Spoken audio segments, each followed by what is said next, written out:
But no, it was it definitely was one of those experiences of like I'm just really I'm grateful for not giving up the hustle because it can lead to a lot of fun experiences, and they don't have to be monetary, and they don't, it's just all about. I mean, I'm in awe of everything you've done. And I want to talk about the moment that you got this role on G.L.O.W. Because, and I've heard you mention parts of the story. It's very compelling. But where I want to start with is right in that moment, you decided to have a kid. I assume you decided. So that's what I'm asking. Oh, yes. Oh, yeah. Okay. So we got married in 2012. Okay, right.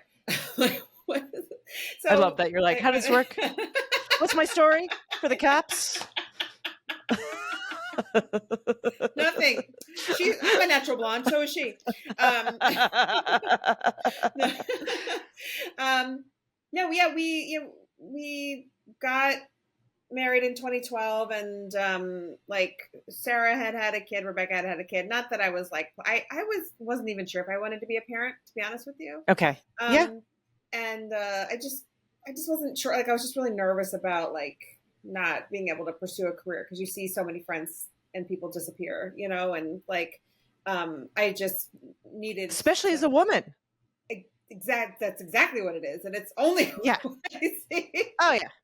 So like I just wanted to make sure that like I was like in a good spot to be able to, like, I was like, okay. And I figured out my rules, which my rules were like, we have to have a nanny, whether I'm working or not, we'll figure it out. Or we have to, so we did a nanny share. I'm jumping ahead. But I had to, I just had to, and I had to, like, I found a community of people. In fact, I put together like some pregnant friends of mine together, which became the moms group. And I was like, I don't want to hear about your dumb pregnant problems. And then cut to 2 weeks later, I was pregnant. I was like, well, guys, let's hear all the dumb pregnant problems. Bring them on. Bring them on. Yeah. And so it wasn't like a surprise because we know how this works, but it was not like, all right, let's watch all that stuff, Oh, like, what do you do? Ovary planning. When we tried to have a second unsuccessfully, it was all that. I was like, this isn't fun at all. Oh. But the first time I was just like, I'm pregnant. Yeah, it's so funny you say that about the surprise because I did it later in life. So, and I was pretty adamant about not being a parent.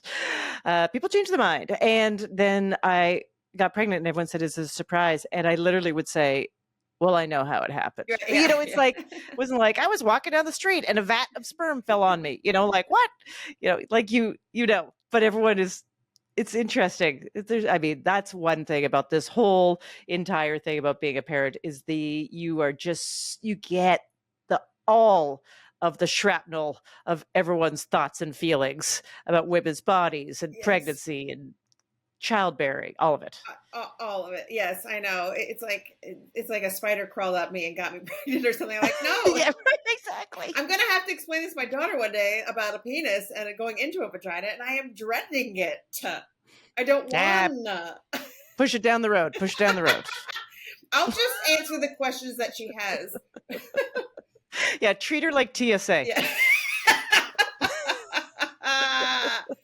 So how does the egg find the sperm? Well, it swims. Done. I got it. Yeah, I got to go. Catching a flight to St. Louis. So anyway, Lottie was, I had her, in January, and then we auditioned in like July or something. So she was like 7 months old, and I was working a job at Comedy Central at Nikki Glazer's show, and like on the West Side, and I was pumping on the way back and forth, crying most of the time. And then I left that job, and then I was like, I think I can't. I just think I'm done with for a little while, and I was going to go fly to New York, take a job to be an executive producer of a podcast network. And okay, so wait a second. Would you say you're just done with that? Were you thinking like, I'm a parent now, I need stable hours, I need whatever 401ks, health insurance. I need stability. I need whatever the version of a 9 to 5 in this entertainment world could be. Yeah, I think I was just like heartbroken all the time by the business. And I think it was that. I just didn't want to like, I just needed a break from the heartbreak because like when she was like 6 weeks old or even actually 4 weeks old, I got an interview to AFI, which is a, you know what it is, but just for anybody who doesn't know, it's like, you know, it's it's a school that is like very renowned for directing and stuff and acting. And so I got this like kind of, I applied and I got an interview and I had to go to the interview 4 weeks postpartum and I went and it was like, I just failed miserably because what was I doing to go into this interview postpartum? And I was being interviewed by women and they were still just like, cool. And I was like, what am I doing? So like I was pursuing directing at that time. And you know, doing this job. And I don't know, after it, I was just like, I just need to like find something in the creative arts. And then Rebecca and I got this audition together, which very rarely happens. And, Yes. And she had just had Fred, her son, 3 months prior to me. So we both had little babies. And she's like, can you just do this one last audition with me? Like, and then you never, you never had to do This it. one last audition. Yeah, I could have gone back to it. Wow. But you know what I mean? It was like very much just like, Yeah, she was like, please just do it with me. And like, who cares? Like, let's just have fun. We'll be ourselves, blah, blah, blah. I mean, so it goes. And we got it. Now, you know, so you get this. And that, as far as a new mom, is going to be crazy hours, I imagine. Mm-hmm. Yeah. And you joked about that. You had to put your mom bod all of a sudden, your new mom bod into spandex. But tell me exactly about that. Were you literally like, now I have to lose weight super fast, there's pressure on me? Or were you just like, I'm going to find the tightest double-walled spandex, the Spanx of spandex? Double-walled? I don't know. Is that a thing? Give me your multi-wall spandex. You know, like those glasses that keep like your a panty liner, like a double wall, like a thermos, but in spandex. Oh my. Well, okay. So the first thing to know is I had a nanny share at the time because like I was working crazy hours before that at the show because it was a TV show. And but behind the scenes, so we had a nanny. My husband worked up in Burbank, a 9 to 5. So we would and we split with another family. So it was affordable, like what we could afford that at the time, splitting a nanny.